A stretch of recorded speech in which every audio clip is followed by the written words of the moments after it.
Hi everyone. Today we have another rookie tutorial. I'm going to talk about something very, very humble. The toes of bolt action. This is my horse-drawn limber, by the way. I also have a very, very humble donkey, which I use sometimes. Here I have a mule, 4 points, mule team, brilliant. And here I have a quad tractor. All of them toes I own. Right. So let's go and talk about toes, shall we? I'm going to share my screen and just here. Here we go. So toes in bolt action, a rookie tutorial. Disclaimers. There will be some bullshit tactics at the end, so if you're sensitive to that kind of competitive, not realistic, I'm just playing this as a game stuff, that's where it is. Because, yeah,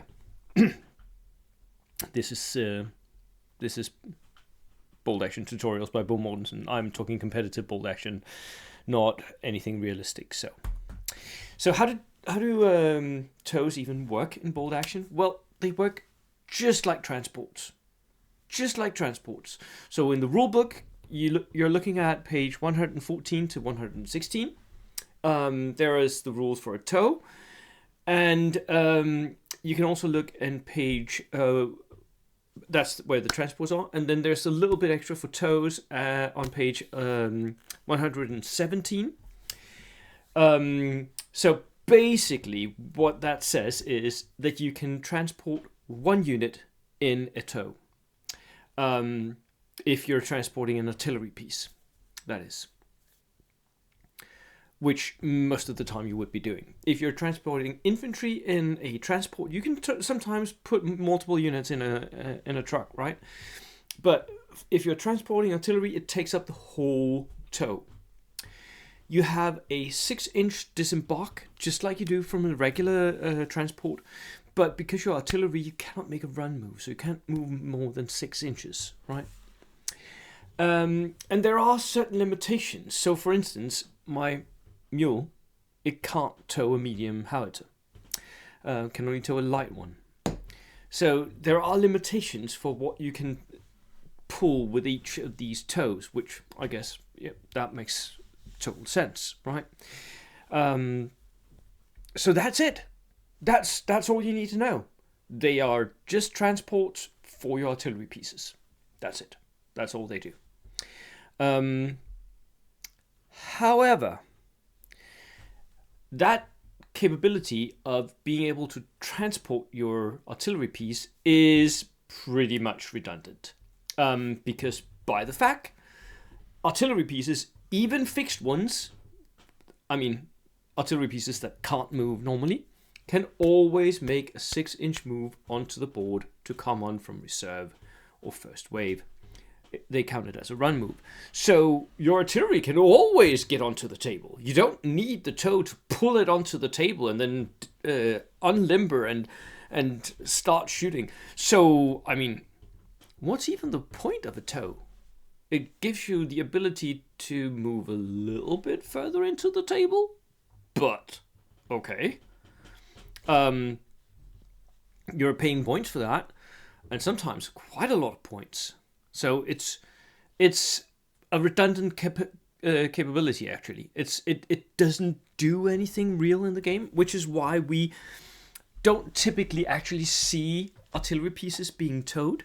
It happens very, very rarely in my experience that anyone actually tows their artillery piece. I have done so at a tournament just because it looks cool, and my horse-drawn limber here is actually set up so that I can actually, with one of my guns, can limber it and draw it in, so it looks really cool. So I did that just to show off.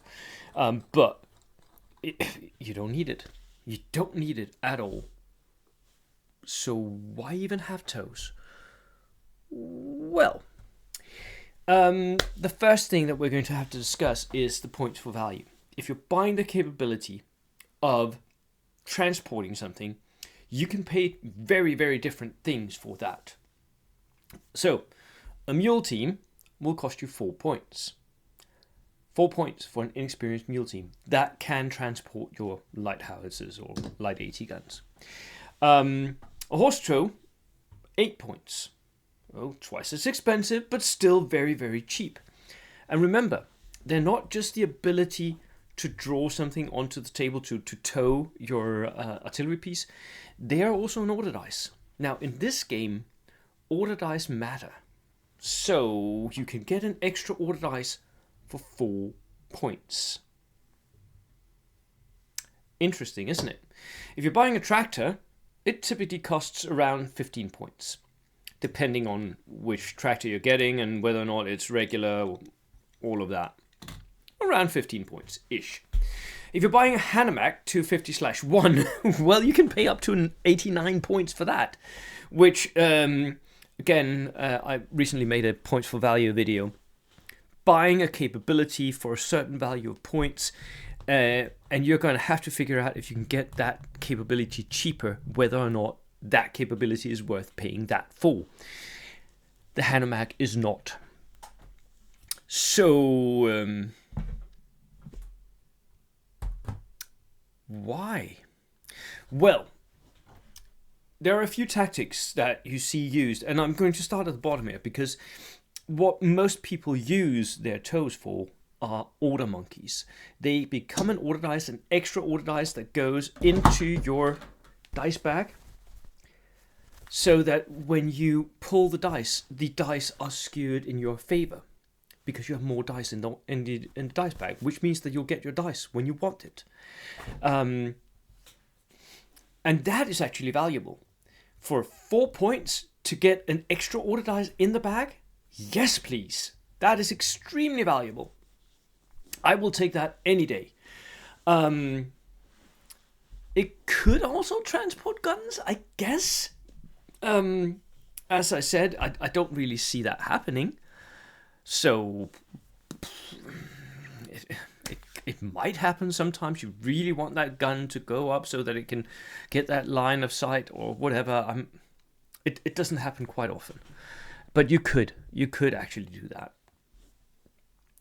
You can also use it to hide behind. Now, I will pick up my horse-drawn limber here again.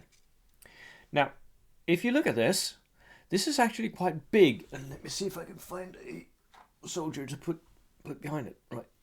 Don't know if you can see that. Right, I'm going to shift here for a sec. Let me see. Let me see if I can see that. Right, can you see the soldier behind the horse-drawn limber here? Yeah, you can, a little bit, right? Now he is in cover because he's behind a soft-skinned vehicle. This counts as a vehicle. I mean, even my bloody mule counts as a vehicle. So he's now in soft cover. So I can use this as mobile cover, which is pretty clever. Now, some people will say, yes, but if you run it up, it will die because the enemy gets close to it or whatnot. Okay. Not if it's me that's running this up. I will never give you that. I will be 1 inch behind it with my dude here. And being 1 inch behind it, I'm in cover, but it will not die because you can't be closer to it because of the 1 inch rule. So in reality, that thing where you lose your toe because the enemy is closer to it, that only happens if you make a mistake. That only happens if you make a mistake. That is my claim here. So, no, I don't think that happens that often. And someone did comment in my video on points for value about that. It doesn't really happen. Anyway, so you can hide behind it. Make it make it into a wall, which is, by the way, was actually going to be in the next slide. What you'll typically see done with these, though, because that's a kind of bullshit tactics, by the way. What you'll typically see done with these toes is you will see them hide behind a line of sight blocking piece of terrain, a forest, a house. and make a parking lot somewhere where you can stash them, where they're out of the way, where they're not under immediate threat, and they can potentially move away from that spot, but basically they're just sitting there being the extra ordered ice in the bag. I see this done again and again and again. I've done it myself multiple times. So, the advanced tactics, as I talked about, is the movable cover here. I was messing around with this, sorry. So the movable cover, that was the tactic I was describing before. You can also make suicide rushes with toes. This is a bit of a desperate tactic, but hear me out. So let me just see. I'll find a tank somewhere. I have my Churchill Avra here. Right. So, this Churchill is moving across the battlefield. I want to stop it. I want it to stop moving. What I'll do is I will place my toe in front of it. Now, and I've done this in other videos. I've shown this to you in other videos. Now the Churchill, if this stays alive, by the way, because it only dies at the end of the turn. So if I get this to move up before the Churchill moves, now the Churchill have a difficult choice. It can stay here, kill this at the end of the turn, but then it won't have moved. It can shoot, killing this, but that's way overkill because 4 points. A Churchill Avra is 300 something points. It can assault the mule, drive over it and completely squash it, but then it'll have wasted the turn. So for 4 points, I get this Churchill to not be able to do what it wants. That is a suicide transport, suicide toe. That is how you use that. Yes, you're going to lose your toe. Even if it just sits here, shoots something else and waits, your toe will die at the end, right? But at least it's not moving. At least it's not moving, that tank. That's the suicide bit of it. You can also make it into a movable cover. I did this at the WTC, where, and that was what I was talking about before. You move this up and you sit behind it. Preferably with something that can shoot indirectly, because a mortar behind this can actually shoot over it, right? So you can sit in cover, soft cover in this case, and just fire your mortar. That's a good one. That's the movable cover. You can also do an objective block with it. Objective block is when you have an objective. Let me see if I got one. I have one here. We typically use poker chips for that.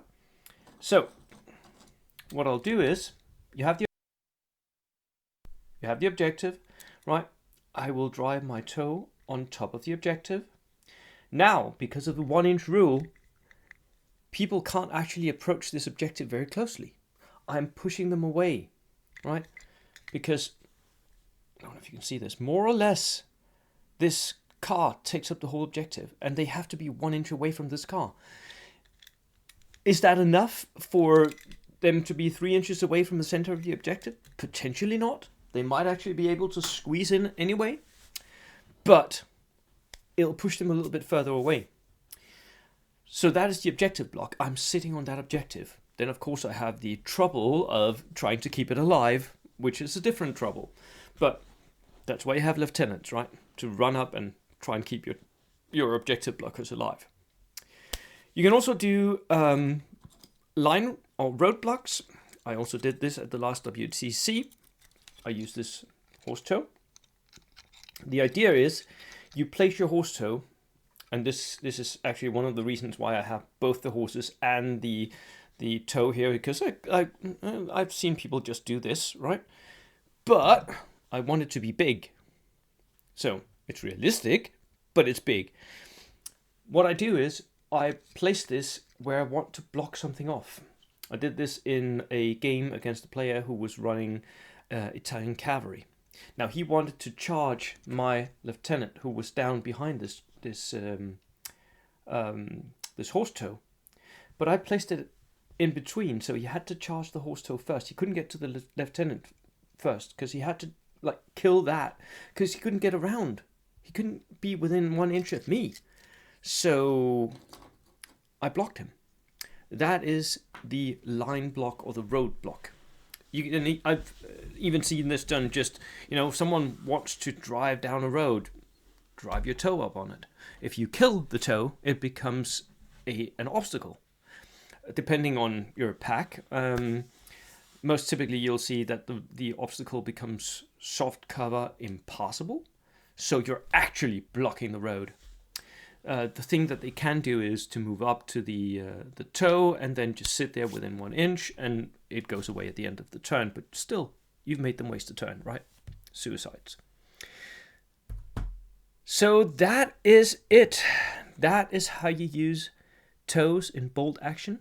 That is the tactics I have for you today. Thank you all for tuning in, and I will see you in the next video. Cheers.